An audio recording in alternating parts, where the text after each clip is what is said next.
나누신 하나님의 말씀 열왕기상 11장 1절에서 8절까지의 말씀입니다. 저와 여러분 한 절씩 교독하시다가 8절은 다같이 한 목소리로 공독하시겠습니다. 솔로몬 왕이 바로의 딸 외에 이방의 많은 여인을 사랑하였으니 곧 모압과 암몬과 에돔과 시돈과 헷 여인이라. 여호와께서 일찍이 여러 백성을 위하여 이스라엘 자손에게 말씀하시기를 너희는 그들과 서로 통혼하지 말며 그들도 너희와 서로 통혼하게 하지 말라. 그들이 반드시 너희의 마음을 돌려 그들의 실수를 따르게 하리라 하셨으나 솔로몬이 그들을 사랑하였더라. 왕은 후궁이 700명이요 첩이 300명이라. 그의 여인들이 왕의 마음을 돌아서게 하였더라. 솔로몬의 나이가 많은데 그의 여인들이 그의 마음을 돌려 다른 신들을 따르게 하였으므로 왕의 마음이 그의 아버지 다윗의 마음과 같지 아니하여 그의 하나님 여호와 앞에 온전하지 못하였으니 이는 시돈 사람의 여신 아스다롯을 따르고 암몬 사람의 가증한 밀공을 따릅니다. 솔로몬이 여호와의 눈앞에서 악을 행하여 그의 아버지 다윗이 여호와를 온전히 따른 같이 따르지 아니하고 모압의 가증한 그모스를 위하여 예루살렘 앞산에 산당을 지었고 또 암몬 자손의 가증한 몰록을 위하여 그와 같이 하였으며. 우리 다 같이 읽겠습니다. 시작. 그가 또 그의 이방 여인들을 위하여 다 그와 같이 한지라. 그들이 자기의 신들에게 분향하며 제사하였더라. 아멘. 할렐루야. 반갑습니다. 우리 함께 인사 나누기 원합니다. 참 잘 오셨습니다. 은혜 많이 받읍시다.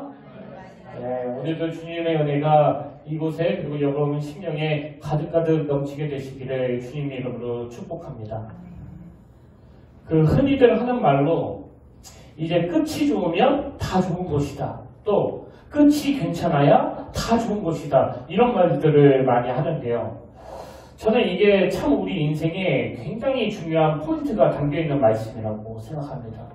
그래서 우리 모두가 지금까지도 하나님의 은혜로 잘 살았지만 마지막까지 하나님이 형통의 복을 부어주셔서 인생의 후반전을 너무나 아름답게 보내는 이게 참 중요한데요. 사실 성경도 이걸 얼마나 많이 강조하는지 모릅니다. 그래서 이런 충고도 하지 않습니까? 아가서 2장 15절 우리를 위하여 곧 포도원을 허는 작은 여우를 잡으라. 이런 메시지가 뭘 이야기하는지 아시죠? 우리 인생이 끝까지 흔들리지 않고 잘 마무리하기 위해서는 포도원을 허는 우리를 혼미하게 하는 이 작은 여우를 조심해야 된다는 거예요. 그럼 왜 그냥 여우라 부르지 않고 작은 여우라 부르느냐? 그건요, 우리 인생도 그렇고 가정도 그렇고 결국 우리를 망가뜨리는 것은 그 어마어마한 어떤 큰 무엇이 아니기 때문이에요. 그래서 제가 오늘 설교 제목을 작은 구멍 하나가 거대한 둑을 무너뜨린다 이렇게 정했는데요. 사실 이건 우리나라 속담 아닙니까? 성경의 메시지도 마찬가지예요. 이 작은 구멍의 위험성을 늘 인식해야 된다는 겁니다. 그래서 오늘 우리가 함께 모여 이렇게 예배를 드리는 이유는요. 물론 이 한 시간 하나님께 영광을 드리고자 하는 그런 목적도 있지만 매 예배 때마다 하나님 앞에 우리 자신을 점검하고 돌아보면서 내 인생을 허무는 이 작은 여우, 이 작은 결함들이 십자가 앞에서 계속 치료됨으로 말미암아 우리 인생과 우리 가정과 우리 교회에 그 어떤 작은 결정도 그냥 방치하지 않는 거, 이게 예배를 통해서 얻을 수 있는 가장 놀라운 유익이에요. 이런 점에서 저는 그 구약에 나오는 삼손이라는 인물이 참 안타까운데요. 예전에는 우리가 이 삼손을 가지고 한 몇 주에 걸쳐서 살펴보지 않았습니까? 그래서 보통 이 삼손을 평가할 때 삼손은 들릴라라는 그 못된 여자를 잘못 만나가지고 망한 인생이다. 그런 평가들을 하는데요. 사실 이 말은요. 반은 맞고 반은 틀린 얘기예요. 왜 그러냐 하니까 성경에 이 삼손이 제일 먼저 등장하는 게 사사기 13장 24절 13장 맨 끝부분입니다. 그 여인이 아들을 낳음에 그의 이름을 삼손이라 하니라. 이렇게 삼손이 태어난 기록이 13장 맨 끝부분에 나왔고 이제 바로 그 다음 14장 1절부터 삼손과 관련된 첫 번째 기록이 나오는데 이게 굉장히 의미가 있는 메시지입니다. 삼손이 딥나에 내려가서 거기서 블레셋 사람의 딸들 중에서 한 여자를 보고 올라와서 자기 부모에게 말하여 이르되 내가 딥나에서 블레셋 사람의 딸들 중에서 한 여자를 보았사오니 그 다음 보세요. 이제 그를 맞이하여 내 아내로 삼게 하소서 하매 그의 부모가 그에게 이르되 내 형제들의 딸들 중에나 내 백성 중에 어찌 여자가 없어서 내가 할례 받지 아니한 블레셋 사람에게 가서 아내를 맞으려 하느냐 하니 삼손이 그의 아버지에게 이르되 그 다음도 보세요. 내가 그 여자를 좋아하오니 나를 위하여 그 여자를 데려오소서 하니라. 여러분 이게 그 삼손과 관련된 첫 번째 기록인데요. 그럼 왜 성경은 이 삼손에 대해 처음 기록하면서 이런 내용을 남겨뒀을까요? 겉으로 보면 뭐 들릴라라는 이상한 여자를 잘못 만나가지고 그 인생이 망하게 된 것도 맞는 말이지만 근원적으로 이 삼손은요 부름받은 첫 출발에서부터 지금 삼손 내면에 도사리고 있는 이 약점을 방치했기 때문에 망하게 된 케이스라는 겁니다. 이런 점에서 여러분 삼손이 자신의 약점을 방치해서 망했다고 한다면 오늘 여러분 인생을 허무는 그 작은 여우는 뭐라고 생각하세요? 지금 삼손처럼 그냥 방치해놓고 계시는 건 아닙니까? 너무 작다고? 아니 뭐 죄 안 짓고 사는 사람이 있나? 뭐 사람이라면 다 그 정도 실수를 할 수 있는 거 아니야? 그게 우리 인생을 송두리째 무너뜨릴 흉기가 될 수 있다는 사실이에요. 여러분 인생에 들으려면요 반드시 옵니다. 사단은 영물이기 때문에 우리 약한 부분을 너무 잘 알아요. 그래서 돈 문제든 성적인 문제든 또 어떤 문제든지 간에 여러분이 그 약한 부분을 이 삼손처럼 방치해 놓으면 그것이 결국은 여러분 인생의 비극을 막지 않은 악한 도구가 될 수 있기 때문에 우리는 늘 하나님 앞에 지금 내 인생을 허무는 이 작은 여우는 무엇인지 깊이 점검하고 돌아봐야 된다는 겁니다. 그래서 오늘 본문을 이런 관점으로 같이 살펴보려고 하는데요. 저는 그 서두에서 말씀드린 그 끝이 좋으면 다 좋은 거다. 이 명제를 생각하면 항상 그 떠오르는 인물이 있거든요. 그 인물이 바로 오늘 본문에 나오는 이 솔로몬 왕입니다. 여러분도 잘 아시지만 이 솔로몬은요. 많은 업적을 남긴 왕이에요. 뭐 성전 건축을 완공한 사람이 바로 이 솔로몬 왕 아닙니까? 다윗도 못했는데. 그리고 여러분도 잘 아시지만 이 솔로몬은요. 그 외에도 정치적으로도 큰 업적을 많이 남겼고요. 인생 초반에는 굉장히 겸손하고 굉장히 지혜롭고 또 그는 하나님 앞에서도 참 잘했습니다. 그랬는데 인생 후반부에 가가지고 그만 이 솔로몬이 망해버렸거든요. 저는 이게 우리에게도 참 중요한 의미를 준다고 생각하는데요. 왜냐하니까 오늘 우리가요 뭐 처음부터 끝까지 악했던 그 아합 같은 이런 삶을 놓고 설교를 하면 사실 전복하기가 쉽지 않아요. 아니 우리 중에 처음부터 끝까지 그렇게 악랄한 사람이 누가 있느냐고요. 없습니다. 그래서 전복하기가 어려워요. 그러나 솔로몬처럼 그래도 오늘까지는 내가 하나님을 잘 믿었고 또 잘 믿으려고 애쓰고 있는 분이라면 오늘 이 솔로몬을 주목하셔야 돼요. 왜? 솔로몬도 그랬으니까. 그래서 오늘 우리가 이 솔로몬이 저지른 실수와 그 잘못들을 잘 분석해서 우리 인생에도 반면교사를 삼기를 원하는데요. 여러분 제가 이번 한 주간 동안에 이 솔로몬이 왜 망하게 되는지를 분석하기 위해서 정말 많은 자료들을 살펴봤거든요. 근데 제가 요약해보니까 이 솔로몬의 어리석음이 딱 두 가지로 압축이 되더라고요. 이걸 오늘 살펴보려고 하는데요.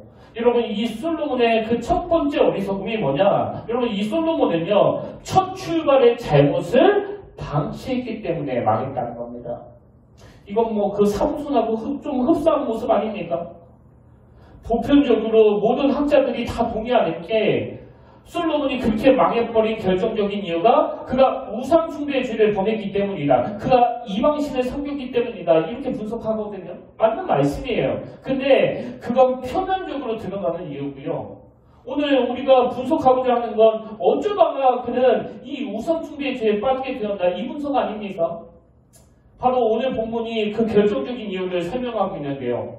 자, 열왕기상 11장 1절이 말씀을 이렇게 시작합니다. 솔로몬 왕이 바로의 딸 외에 이방의 많은 여인들을 사랑하였으니 그리고 성결도 보십시오.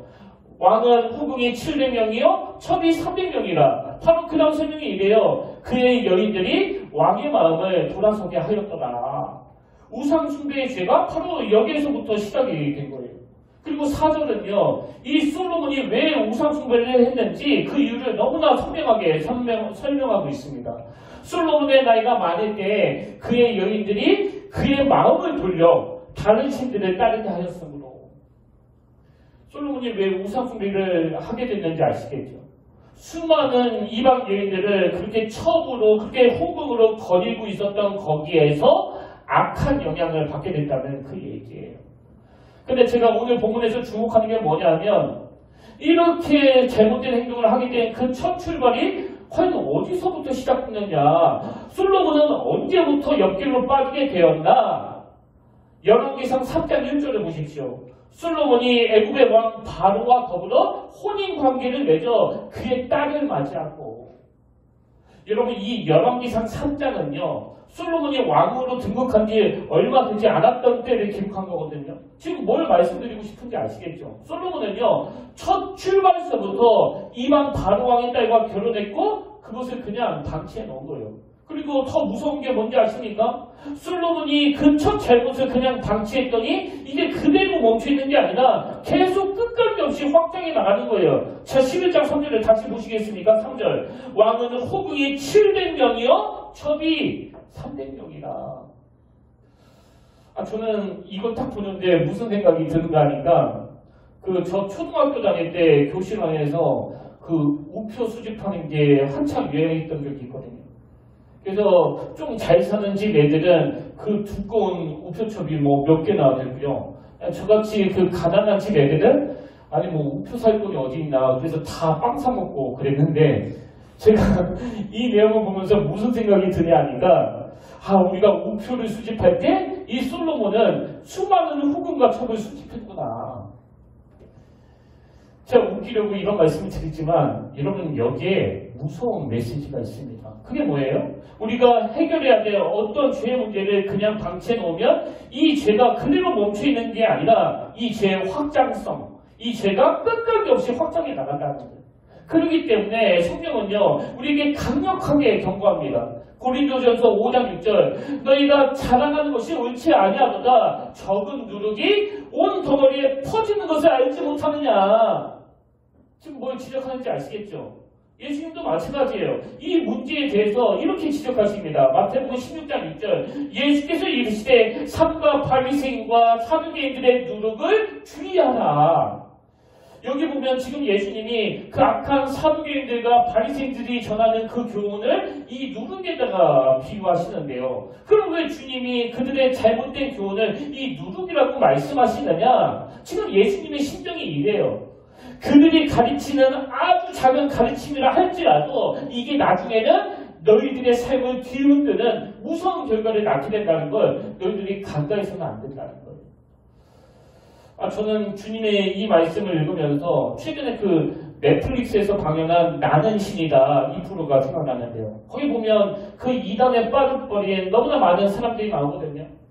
여러분 그 사람들이 예수님의 이 경고의 말씀을 조금만 귀담아 들었더라면 뭐 얼마나 좋았겠습니까?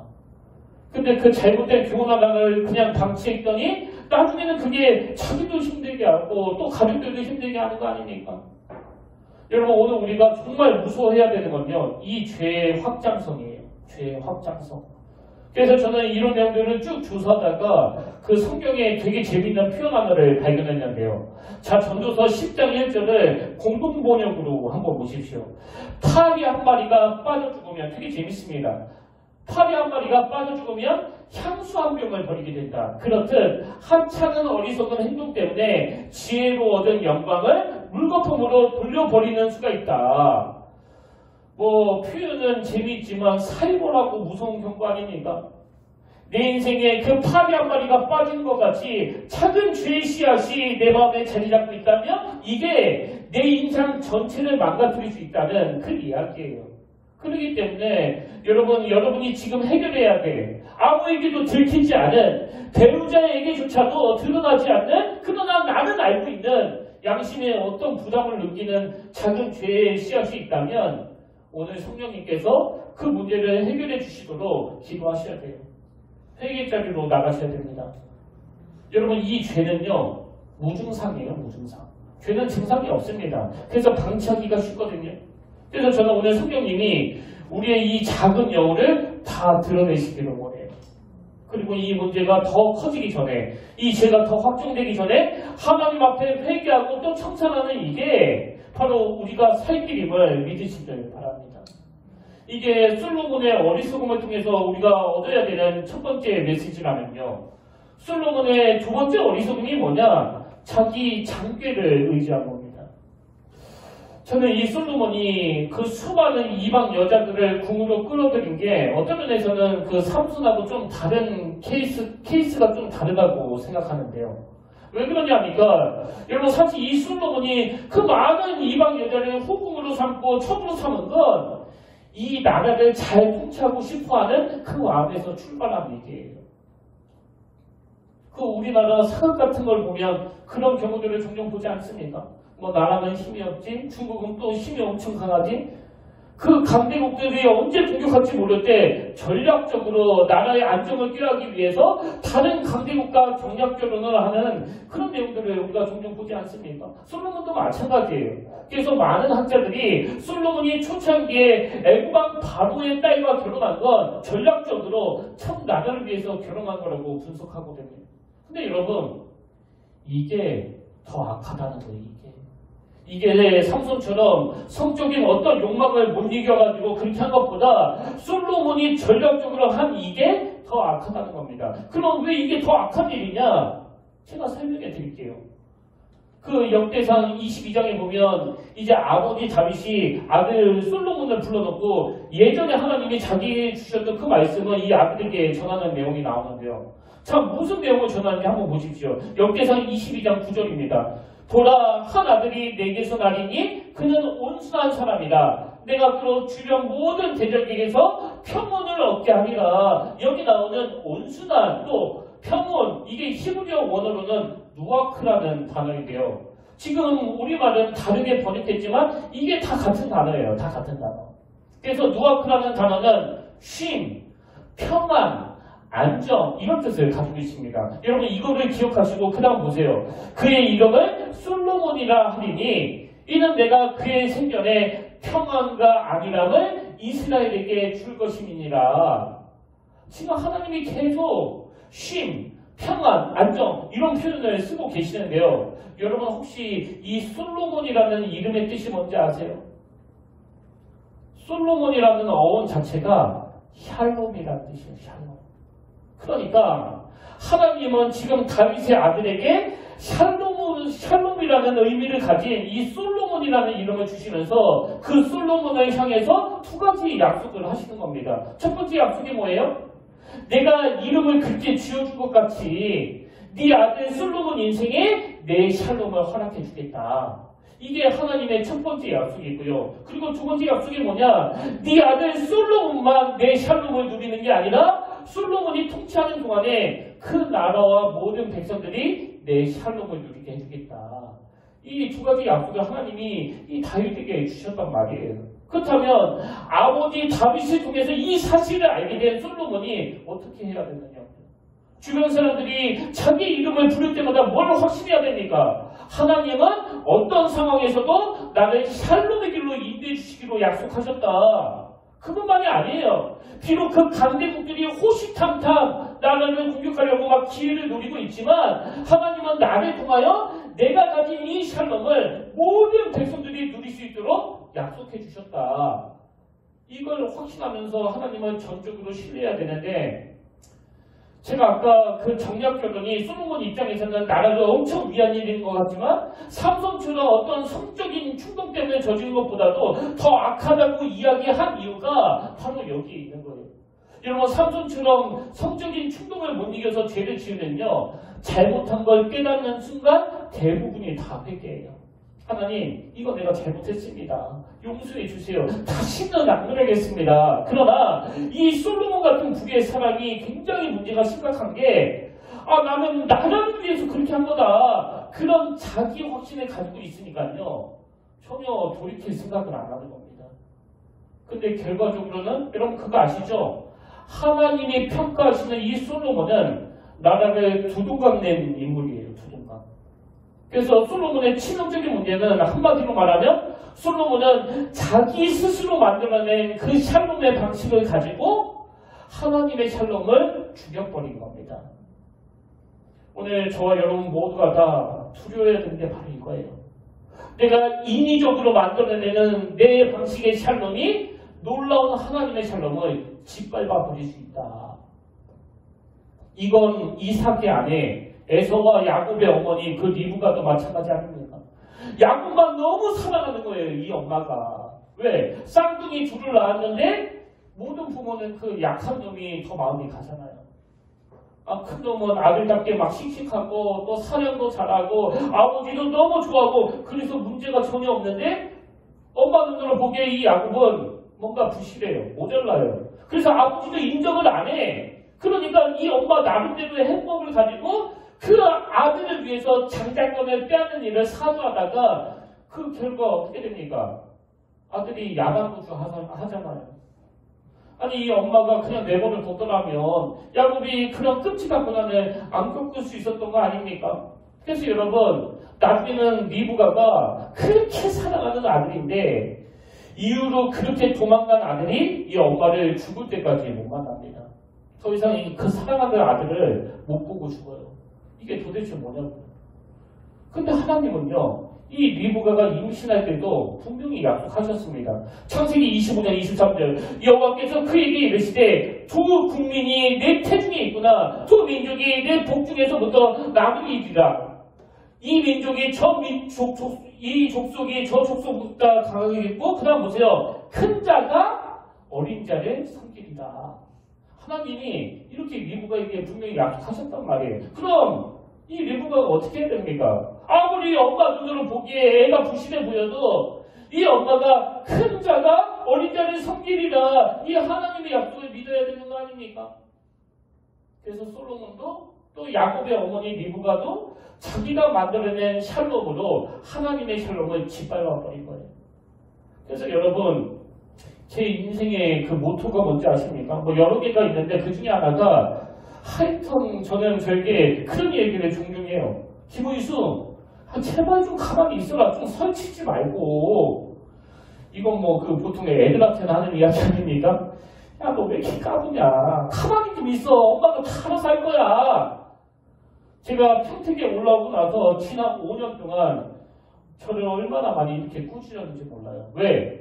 아무리 생각해도 내가 이 교회를 운영할 수 없을 것 같으니까 이게 통보지 않을 것 같으니까 순간순간 내 생각으로 내 장계로 해결하려고 하는 거예요. 그래서 저한테 꾸짖는 거예요. 좀 설치지 말고 가만히 좀 있어라.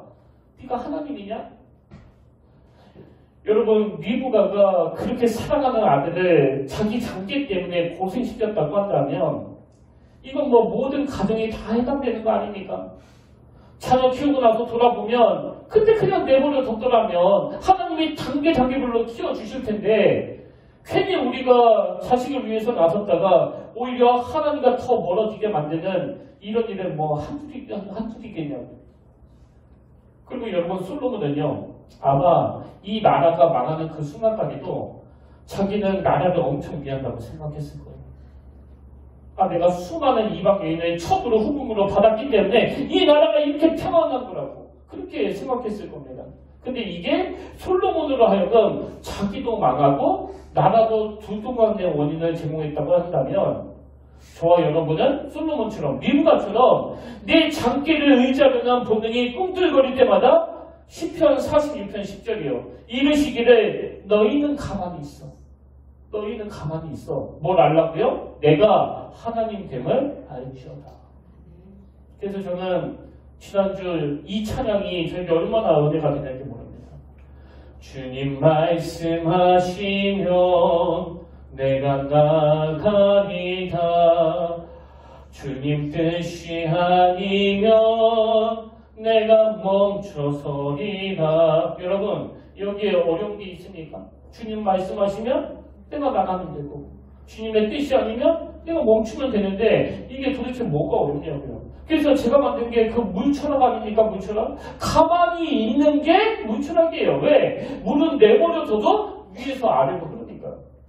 그래서 저는요, 제가 초창기에 했던 그 걱정을 지금 동기 목사님들이 똑같이 할 때마다 부탁하는 게 그거예요. 내가 보니까 목사님은 생각이 너무 많다. 왜 그렇게 복잡하게 생각하느냐고. 여러분 생각 많이 해가지고 답이 나오던가요? 저도 밤새 고민해가지고 답이 나올 것 같으면 뭐 1년 12달 밤새겠습니다. 그리고 우리말에도 그런 말 있잖아요. 장고 끝에 악수 둔다고. 이거 뭐 완전 성경 이야기 같아요. 여러분 그냥 가만히 두세요. 그냥 하나님이 일할 수 있도록. 지금 내 생각에 그 샬롬을 만들어낼 수 있고 내가 엄청 잘할 것 같아도요. 지금 솔로몬이 보여준 게 뭐예요? 그게 하나님의 샬롬을 깨뜨릴 위험이 있다는 겁니다. 그래서 오늘 저는 저와 여러분이 하나님의 약속을 전적으로 신뢰함으로 말미암아 자기의 샬롬을 추구하다가 하나님의 샬롬을 짓밟아 버렸던 이 솔로몬의 우를 피해가기를 원합니다. 이런 면에서 저는 그 2+2로 오늘 우리가 솔로몬을 통해서 얻어야 될 또 두 가지 대안에 대해서도 말씀드리고 싶은데요. 자, 첫 번째 대안이 뭐냐? 기초 다지기입니다. 기초 다지기. 꽃 피우기 전에 먼저 뿌리 내리기. 우리가 앞에서도 나눴지만 이 솔로몬은요, 하나님의 약속을 신뢰하지 못하고 그 수많은 이방 여자들을 궁으로 끌어들이는 그런 문제를 가지고 있었는데도 뭐 성전 건축도 하고 또 수많은 업적도 남겼습니다. 근데 이 문제를 그냥 방치했기 때문에 결국 그 인생이 망하게 된 거 아닙니까? 그래서 예전에 그 남문희 목사님이 뭐 교육자들을 불러놓고 막 무섭게 꾸짖으면서 하셨던 말씀 중에 하나가 바로 이거예요. 니들은 아직 그 꽃 피울 때가 아니라고. 니들은 지금 부교육자 때는 꽃 피울 때가 아니라 뿌리를 내릴 때야. 뿌리를. 여러분 목사에게 있어서 뿌리를 내려야 되는 게 뭐예요? 하나님의 말씀을 전적으로 신뢰하는 거, 성도 차별하지 않는 거, 작은 약속이라도 어떻게 해서든지 지키려고 애쓰는 거, 장대 부리지 않는 거, 이게 다 그 목사가 내려야 되는 뿌리 아닙니까? 그럼 왜 이런 뿌리를 내려야 되느냐? 이런 뿌리를 내리지 않으면 바람이 조금만 불어도 그 꽃도 피기 전에 다 뽑혀버리기 때문이에요. 그래서 저도 이 뿌리가 내리지 않은 채로 목회했다가 그 어려움을 겪는 많은 케이스들을 봤거든요. 이런 점에서 저도 돌이켜보면요. 여러분도 잘 아시지만 저는 여기 평택교회 올 때까지 어른 목회를 단 한 번도 해본 적이 없잖아요. 근데 제가 대전에서 살게 때 하루는 그 담임 목사님이 저를 부르시더니 이런 말씀 하시더라고요. 김 목사가 지금까지 그 중고등부 사역을 했으니까 이제 교구로 넘어와서 그 어른 사역 좀 하라고. 사실 그 목사님의 말씀은요. 앞으로 어른 목회도 해야 되는데 제가 계속 그 청소년 사역만 하고 있으니까 안쓰러워서 하신 말씀이에요. 그리고 저도 그 목사님의 말씀이 막 너무나 그 반가웠던 게 여러분 그 중고등부 사역만큼 또 어려운 사역이 없습니다. 그 집에 중학생 한 명만 있어도 뭐 바람 잘 날 일이 없는데 그런 애들이 뭐 수십 명이나 막 이렇게 득실득실 거리니까 막 머리가 막 터질 것 같은 거예요. 그래서 안 그래도 힘들어하고 있었는데 목사님이 이제는 청소년 사역을 내려놓으라고 말씀하시니까 그 말씀을 듣는 순간 막 얼마나 기쁜지 갑자기 막 하늘문이 열리고 성령이 막 비둘기처럼 막 임하는 막 그런 기쁨을 제가 너무나 만끽을 했었는데요. 제 입술에서 생각하지도 못했던 말이 그냥 툭 튀어나온 거예요. 뭐라고 말씀드렸냐면 목사님 배려해 주시는 거 너무 고마운데요. 근데 저는 통전적으로 일하시는 하나님을 믿습니다. 내가 중고등부만 오래 하다가 어른 목회 안 하고 개척을 해도 하나님은 통전적으로 일하시는 분이기 때문에 이것들을 다 연결시켜서 제가 경험한 이상으로 채워주시리라 믿습니다. 그래서 목사님 부탁이 있는데요. 제가 중고등부만 하다가 이 교회를 떠날 수 있게 해주세요. 그랬더니요. 그 목사님이 그 긴 시간 동안 아무 말씀을 안 하시더라고요. 그래서 제가 좀 당황스러운데요. 아마 그때 좀 깊이 생각을 하셨던 것 같아요. 그리고는 한참 뒤에 딱 한마디 하셨습니다. 김 목사, 참 고집 세네. 네 마음대로 해라. 그래서 제가 어른 사역을 단 한 번도 안 해보고 이 교회에 오게 됐는데요. 여러분 이게 제가 알고 있는 이론이라면 이 통전적으로 일하시는 하나님, 이게 저의 신앙 고백이라면 저의 신앙 고백을 그대로 이루어주신 분이 바로 그 신실하신 하나님이세요. 그래서 제가 큰 혼란 없이 여기까지 오게 된 거 아닙니까? 저에게 이런 은혜가 있다 보니까 자꾸 저를 다그치게 되는 거예요. 네가 뭘 해보겠다고 자꾸 설치지 마라. 그래서 여러분, 중국에도 이런 유명한 명언이 있잖아요. 소년득과 부득호사. 이건요, 너무 어린 나이에 과거에 급제하면 좋게 죽기가 어렵다, 이런 뜻이에요. 그리고 또 소년득과 일불행. 너무 어린 나이에 과거에 급제하여 높은 벼슬에 오르는 게 그 인생에서 제일 큰 불행이다. 그래서 제 인생에서 가장 큰 축복을 꼽으라고 한다면요, 뭐 무슨 말씀을 하시든지 믿을 수 있고 친다할 수 있는, 그러면서도 무섭기까지 한 그 남문희 목사님 같은 그런 지도자를 만난 게 제 인생에서 가장 큰 축복이에요. 제가 많이 말씀드렸잖아요. 저에게 그 교육자 회의 시간은 정말 그 무서운 시간이었다고. 왜? 얼핏하면 죄들을 향해서 성도 사랑하지 않으면 목사 그만두란 말이야. 영혼을 사랑하지 않으면 목사들의 자격도 없어. 그런 말씀을 하시니까요. 근데 성도 사랑으로 똘똘 뭉친 남 목사님이 매 회의 시간마다 그렇게 말씀하시면요, 저는요 그때 토시 하나도 안 빼고 다 받아 적었습니다. 뭐 무슨 말씀을 하시든지 간에. 그래서 그때 기록한 다이어리가 무려 10권이에요. 10권. 그런데 여러분, 시간이 지나면 지날수록 제가 철저하게 깨닫게 되는 게 뭔지 아십니까? 그 남 목사님의 그 추상 같은 말씀들이 저를 살렸더라고요. 저를. 그래서 간혹 그 젊은 나이에 큰 교회에서 목회하다가 갑자기 성적인 죄로 무너지는 걸 보면 저는 막 너무나 안타까워요. 저분이 저렇게 꽃 피우기도 전에 남 목사님 밑에서 한 1년만 뿌리를 내렸더라면 저런 일을 안 겪었을 텐데. 그래서 여러분, 우리가 뿌리 내려야 돼요. 뿌리를. 그러다 뭐 우리가 이 솔로몬을 통해서 얻어야 될 그 두 번째 대안이 뭐냐? 자기 방식의 추구가 아니라, 이건 솔로몬에게서 얻는 교훈 아닙니까? 자기 방식의 추구가 아니라 말씀에 귀 기울이는 훈련을 해야 된다는 겁니다. 여러분, 그 솔로몬에 관한 이야기 중에 이야기 다 아시잖아요. 하나님께서 솔로몬에게 내가 너에게 뭘 해주랴 그랬더니 솔로몬이 지혜를 주세요. 그래서 하나님이 이 지혜와 또 모든 것들을 주셨다 그러는데요. 우리말 성경을 자세히 보면 그 과정이 되게 재밌습니다.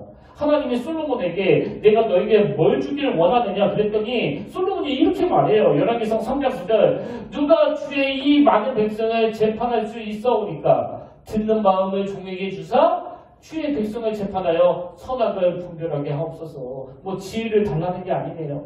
듣는 마음을 달라는 거예요. 그랬더니 하나님이 이걸 어떻게 해석하느냐. 11절입니다. 이에 하나님이 그에게 이르시되 내가 이것을 구하도다. 자기를 위하여 장수하기를 구하지 아니하며 부도 구하지 아니하며 자기 원수의 생명을 멸하기도 구하지 아니하고 오직 송사를 듣고 분별하는 뭘 구했다고 하십니까? 지혜를 구했대요. 지혜를.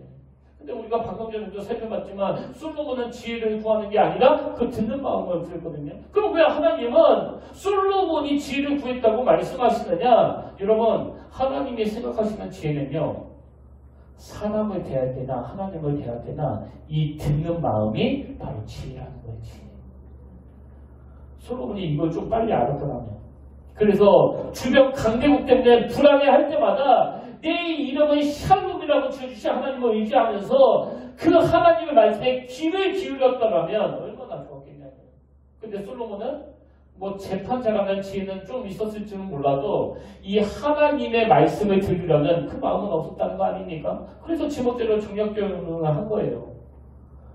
여러분, 오늘 이런 인생이 뭐 솔로몬뿐만이겠습니까? 그래서 저는요, 지난주 내내 이 시편 119편 137절 말씀을 정말 많이 묵상했습니다. 여호와여, 주는 의로우시고 그 다음에 주의 판단은 옳으니이다. 여러분, 왜 주의 판단이 옳은지 아십니까? 제가 한번 증명해 볼까요? 본문 2절을 다시 보십시오. 여호와께서 일찍이 이 여러 백성에 대하여 이스라엘 자손에게 말씀하시기를 너희는 그들과 서로 통혼하지 말며 그들도 너희와 서로 통혼하게 하지 말라. 하나님이 지금 그 이방 여자랑 결혼하지 말라 그렇게 말씀하시거든. 그 이유에 대해서 이렇게 설명하세요. 그들이 반드시 너희의 마음을 돌려 그들의 신들을 따르게 하리라. 솔로몬은요 이 하나님의 말씀을 전혀 안 들었습니다. 왜? 자신이 있었거든요. 이 정략 결혼은 내 쾌락을 위해서 하는 게 아니라 나를 위해서 한 거라는. 그랬는데 여러분 그 결과가요 뭐 오래가지도 않습니다. 바로 그 다음 사주를 보십시오. 결과 솔로몬의 나이가 많을 때 그의 여인들이 그의 마음을 돌려 다른 신들을 따르게 하였습니다. 여러분 아무리 내 생각에는 이게 잘하는 일 같아도 왜 우리의 방식의 이 샬롬이 하나님의 그 놀라운 샬롬을 짓밟아버리는 그런 결과를 가져옵니까? 그 전제가 뭐예요? 내 판단은 언제든지 틀릴 수 있지만 시편 119편 137절을 다시 보세요. 여호와여 주는 의로우시고 주의 판단은 옳으니이다. 주님의 판단은요 항상 옳기 때문이에요. 저는 진실로 이 말씀이 저와 여러분 인생의 중심을 잡아주는 지침이 되기를 바랍니다. 그래서 내 머리로는 이해가 안 되는 말씀이라 하더라도 주의 판단은 항상 옳으십니다. 여러분 오늘 이 솔로몬의 어리석은 두 가지를 꼭 기억하셔야 됩니다. 솔로몬이 왜 망했다고요? 첫 출발의 잘못을 방치했기 때문에, 그리고 자기 장기를 의지했기 때문에. 그래서 우리가 이 솔로몬이 범한 우를 저지르지 않기 위해서 대학 두 가지가 뭐라고요? 기초를 다져야 돼요. 기초를. 말씀에 그리고 귀 기울이는 훈련을 하셔야 된다는 겁니다. 사무엘처럼 주여 말씀하옵소서 종이 듣겠나이다. 그래서 저와 여러분 내면에 이 하나님의 말씀이 깊이 뿌리를 내릴 때 어떤 불안한 상황이라 할지라도 하나님이 주시는 샬롬을 맛보게 될 줄로 믿습니다. 그리고 여호와여 주는 의로우시고 주의 판단은 옳으니이다. 이 말씀이 저와 여러분 인생의 중심으로 세워질 때 이 하나님의 말씀은 우리를 혼란이 없는 길로 인도하여 주실 줄로 믿습니다. 오늘 이 말씀을 기억하시면서 아까 제가 불렀던 그 찬양 함께 부르길 원하는데요. 주님 말씀하시면 내가 나아가리라. 주님 뜻이 아니면 내가 멈춰서리라. 나의 가고 서는 것 주의 뜻에 있으니 오 주님 나를 이끄소서. 우리 가사를 생각하면서 함께 찬양하시겠습니다.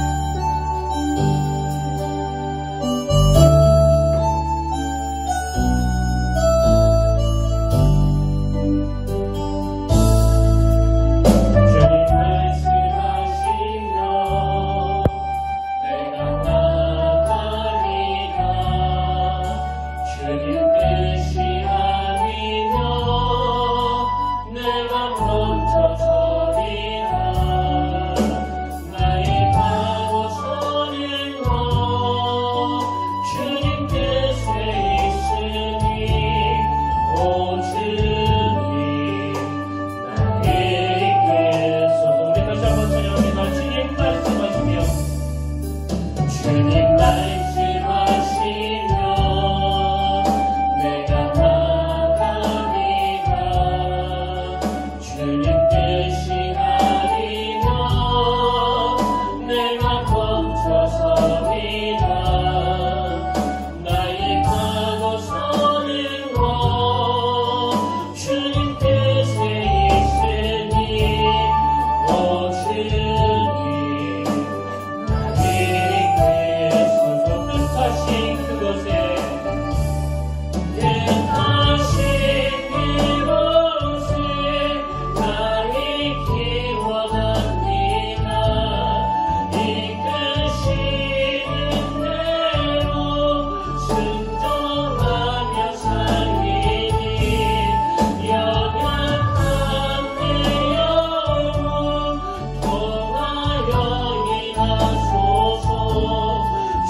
위하여 뜻하신 그곳에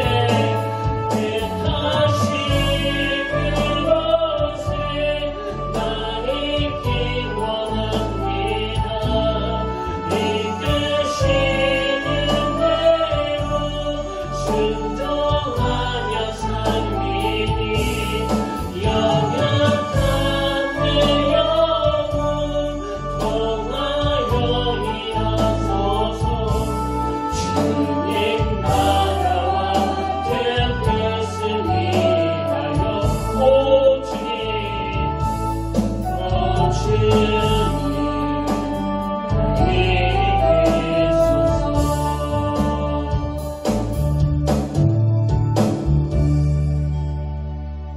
아멘. 살아계신 하나님 아버지, 주님 말씀하시면 내가 나아가길 원합니다. 그리고 이것이 주님의 뜻이 아니라고 판단이 되면 아버지 내가 멈춰서기를 원합니다. 우리 모두는 솔로몬처럼 언제든지 첫 출발부터 여기로 빠질 수 있고 또 언제든지 내 창기를 의지할 수 있는 존재이오니 아버지 우리를 말씀으로 이끌어 주시옵소서. 그래서 우리 모두가 하나님을 의지하는 자들이 누리는 복을 다 누리게 하시고 솔로몬의 어리석음을 교훈으로 삼아 우리 인생이 전반전보다 후반전이 훨씬 더 윤택해지며 주님 안에서 참 단순하면서도 혼란이 없는 그 아름다운 인생이 되도록 인도하여 주시옵소서. 그런가 하면 혼미한 이 시대를 살아가는 우리 자녀들을 주님이 이끌어 주시길 원합니다. 그 아이를 향한 하나님의 약속을 믿사오니 아버지 내 방식이 아닌 하나님의 방식으로 양육하게 하시고 오늘도 그 아이를 향한 하나님의 사랑은 영원하다는 것을 그 자녀들의 삶에서 경험할 수 있도록 역사하여 주시옵소서. 이번 한 주도 가장 안전한 길로 가장 좋은 길로 인도하시는 그 주님을 의지하며 나아갑니다. 어떤 결핍된 상황에서도 불안을 평안으로 바꿔주시는 주님을 만나 하나님의 샬롬이 가득한 귀한 한 주간이 되도록 인도하여 주시옵소서. 그 은혜 자리로 인도해 주시는 주님께 감사드리오며 존귀하신 예수님 이름으로 기도드립니다. 아멘.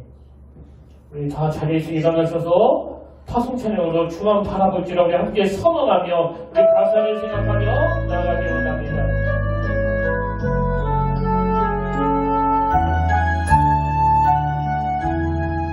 하나님의 사랑을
평안을 하나님의 평안을 바라보는 자 너의 모든 것 창조하신 우리 주님이 너를 얼마나 사랑하시오 하나님의 찬양과 하나님께 찬양과 경배하는 자 하나님의 선하심을 닮아가는 자 너의 모든 것 창조하신 우리 주님이 너의 자녀 사랑 하나님 사랑의 눈으로 하나님 사랑의 눈으로 너를 어느 때나 바라보시고 하나님 인자한 귀로서 하나님 인자한 귀로서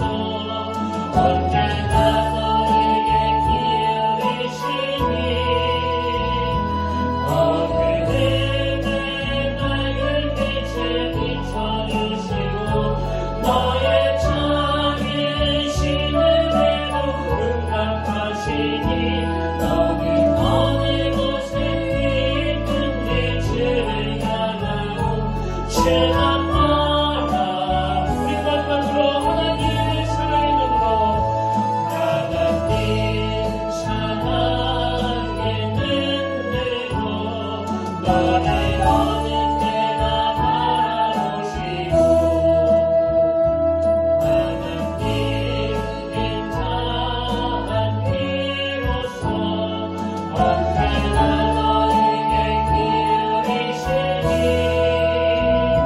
어느 은혜 맑은 빛을 비춰주시고 너의 작은 신음에도 응답하시니 너는 어느 곳에 있든지 주를 향하고 찬양하라고 주만바라볼지라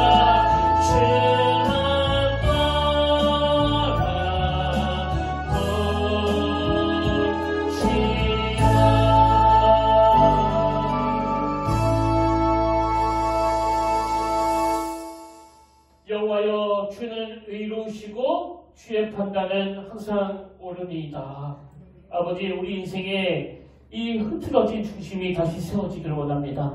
솔로몬이 자기 나름대로의 샬롬을 이루기 위해 자기 잡기를 의지하여 정력 결혼을 했는데 결과를 보니 그 솔로몬의 샬롬이 오히려 놀라우신 하나님의 샬롬을 짓밟아 버린 결과가 일어나 자기만 망하는 것이 아니라 나라를 두동강 만들어 버리는 이런 비극이 일어났다고 한다면 그리고 야곱의 어머니 리브가가 그 아들을 너무나 사랑했기 때문에 그냥 둘 수가 없어 자기 잡기를 가지고 대하는 매를 마련했는데 그것이 오히려 그 아들을 향하신 하나님의 약속을 짓밟아 버리는 결과가 일어나 그 아들 야곱이 그런 끔찍한 고난을 겪었다고 한다면 아버지 이것들이 우리 모두의 메시지가 되게 하여 주시옵소서. 하나님의 샬롬이 하나님의 샬롬으로 드러날 때 그때 진정 우리와 우리 가정과 우리 자녀와 우리 교회가 온전한 샬롬을 누리게 될 줄 믿습니다. 하나님 우리 평택교회에 인간의 인위적인 샬롬이 자리 잡지 않도록 늘 지켜 보호하여 주시옵고 하나님의 다스림 아래 하나님의 샬롬을 추구하는 평택교회가 되도록 인도하여 주시옵소서. 이제는 우리 주 예수 그리스도의 은혜와 하나님 아버지의 다없는 사랑과 성령님의 감동, 감화, 위로를 통 충만하심의 역사가 오늘 주신 말씀 마음에 담고 진정한 하나님의 샬롬을 꿈꾸며 추구하며 하나님의 다스림을 갈망하며 예배하는 모든 주의 자녀들 머리 위에 지금부터 영원토록 함께 하시기를 간절히 축원하옵나이다.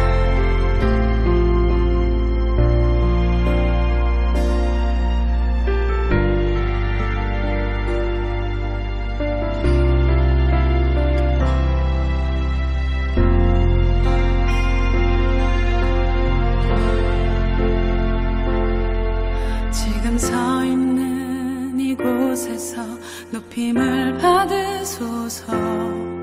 내가 밟는 땅 주님의 땅